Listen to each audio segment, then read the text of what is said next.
Texas Tech goes into Austin and wins a home game. Jeff, they went into Austin and won a home game. There were defense chants when Texas had the ball down the stretch. There were air ball chants in the second half when Andrew Jones missed a shot.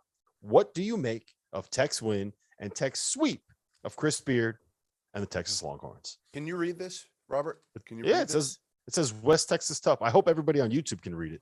West Texas Tough. Somebody gave me this when I was down in Lubbock a couple of weeks ago, and it's true, man. Like, listen, the culture there is all about toughness, and the culture has been built. I tweeted this. Chris Beard is trying to build a culture in Texas. He left one that was already built, whether it was, 50% him, 60% him, 40% Mark Adams, 60, whatever it was, it didn't matter. They did it together. No question. And yes, he left. But the fact of the matter is Mark Adams has done such an incredible job because he's not had a full complement of players pretty much all year. Today, it was no Kevin McCullough, who I think is their most valuable player. He had 19 in their first meeting. He orchestrates the offense. He runs the offense when you need him to. He's a great defender. He's an intangible guy. He brings everything to the table. But, ultimately, it's their defense. And it was their defense again today. What, they give up 55 points today? And, Clarence Nadolny was awesome today. And that just shows their culture and their next man up kind of mantra. But they've now swept, think about this, they've swept Texas and former coach Chris Beard. They've swept Baylor, and they've swept West Virginia this year. If you had told any of us that they do that this year, what would the odds have been on that? 1,000,000 to 1? Not good. Not good. I don't think Bet Rivers would have given that odds. We don't need to bankrupt. We don't need to bankrupt the sports book. Steve, you've coached against these guys in these programs. I'm curious, how strange is it to go on the road like Texas Tech did and be playing in front of a crowd that was, it was 50-50 at minimum Texas fans. It felt like a neutral court. Yeah, I when I saw that and I saw the progression of it where it started early this morning, you people started talking about it, about Texas Tech fans buying those tickets. And I just started. The only thing I could maybe compare it to is maybe sometimes Kentucky, the way they could fill up arenas sometimes, or the way they would snatch up tournament tickets at the SEC. But even Iowa State fans would snatch them up in the Big 12 tournament as you kept winning from that standpoint. But never seen anything like that in that high level of game to where you're at home. It was what Fran Fraschilla said. It had a Big 12 semifinal tournament feel where it's 50% rooting for this team, 50% rooting for this team, and may the best team win. And without McCullough, because I agree, he's the heart and soul of that team. But you have, like Clarence Nadolny as a junior, he has found a niche off the bench. And he had a huge offensive rebound late. Oh, huge. Terrence Shannon, he brings an edge and a toughness and a swagger to that team. But a huge key, again, you go back to the transfer portal, Bryson Williams, man. They've got a legit post threat and a guy that can step out and spread you out. And he's a big time player. You know what I'm worried about with this Texas Tech team, and I'm curious if you guys agree with me. It's, again, we're kind of banging the same drum as the point guard play, right? Down the stretch, I think they gave up a late 9-0 run when Texas started throwing on a little bit of pressure. Texas Tech started throwing the ball all over the place, making some bad decisions.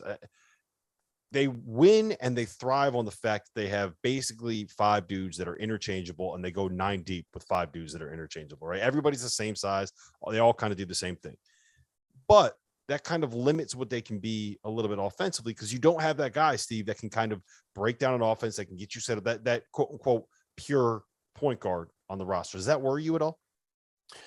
Well, it did today, and I think we were texting at the time from that standpoint, to where I think Texas, man, they really, really put their full court pressure, face guard, double team, trapping, and Texas Tech was sloppy with the ball, not only in the backcourt, not strong with the ball, turn it over, but also in the front court. And I think Texas left some points out there at the free throw line, around the rim late, plays that in a game like that, you got to get everything, especially when you get down 8, 9, 10 that late in the game. But credit Texas Tech. their ability and their toughness level and their character to win in big moments. It starts with Mark, but obviously Terrence Shannon, Kevin didn't play today, but he's still heartbeat of that team.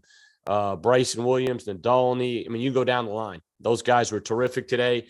And to go in there and sweep Texas and win that game today, not only keeps them in the race for Big 12 championship, they're 2 back with Kansas. I don't think they'll catch them, though their schedule, I think they'll win out. I just don't think Kansas may lose more than 1. It does give them a chance, I think, like we touched a minute ago, to be a 2 seed, though. Mark Adams, Coach of the Year. Mark Adams, Coach of the Year today. I know our producer, Dagan, rips on me all the time because I'm constantly changing my Coach of the Year pick. It was Ed Cooley, 5 days ago before they lost them. But that was before they lose at home to Villanova. And then Mark Adams and Texas Tech go to Austin and sweep the Longhorns. Things can change quickly. I think they have. But to me, Mark Adams is the front runner because nobody in hell thought that they were going to do anything close to this other than the people in Lubbock. Those fans are crazy. They thought they would do this, but nobody else did. Yeah, the only thing I would say to that, the one thing when you really look at their roster, though, and I think, Jeff, you may have tweeted this and talked about this, or Rob, and maybe it was Jeff when you were talking about the culture. Like, it doesn't matter. It's 50-50. Who cares, right? It's there, and it's real. The fans, the way they play. But you look at the guys they return, Shannon, McCullough, Santos Silva. That is important. And man, just like Kentucky, they filled them in with, boy, we hit it on the boy from Oral Roberts, Urbana, Bryson Williams. I mean, that's huge. And the thing about Texas Tech, you better get, you got to jump on board or you're not going to make it. Yeah. All right. So let me ask you guys this. Kansas probably has, I don't think that they can blow a 2-game lead in the conference with just 4 games left for Texas Tech. When they play Kansas State at home, they get TCU in a home and road. They get Texas at home, and the only game that they really probably won't be favored in is at Baylor. So I do want to ask you guys this, and it feels like we talk about this all the time. But Jeff, if you have to put all of your money down right now, not knowing what the matchup's going to be, with that caveat, put Baylor. You think Baylor's the one going deepest in the tournament out of this? I still like Akinjo better than I like Harris or whatever Texas Tech has at the point. I also think if they can get healthy, again, it's a big if right now. Cryer's out again. He came back for a game. He's out. Flagler was great when I saw him last week in Waco, and he didn't play today. So I almost feel like if I'm Scott Drew now, I shut him down for the next week, give him a game or 2 before the Big 12 tournament, just get him. And I don't know how you would handle this, Steve, but get him a couple games, 1 before the Big 12 tournament. Hope you play maybe 2 in the Big 12. You almost don't want to play too much because you want that rest. And then you get them ready for NCAA tournament. They know what NCAA tournament matters. All this other stuff doesn't really matter. They've been there last year and saw that in person. So I would say that's the biggest thing for me, but I love their guard play when they're healthy.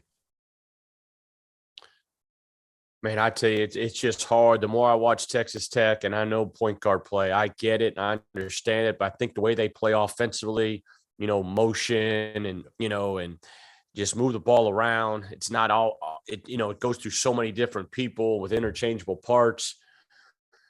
I just think in short spurts, in short preparation, that is an immense tough prep, especially on the second day.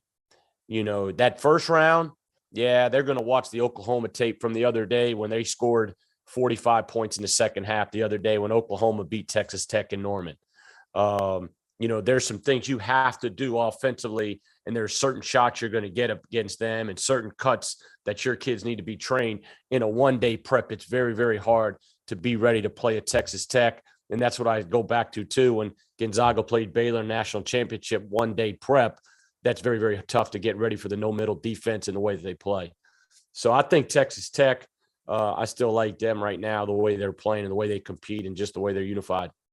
I'm still going to stick with Bill Self and Baylor. I know that, or I'm Bill Self and Kansas, just because I think losing Jonathan Chanwachacha was huge for Baylor.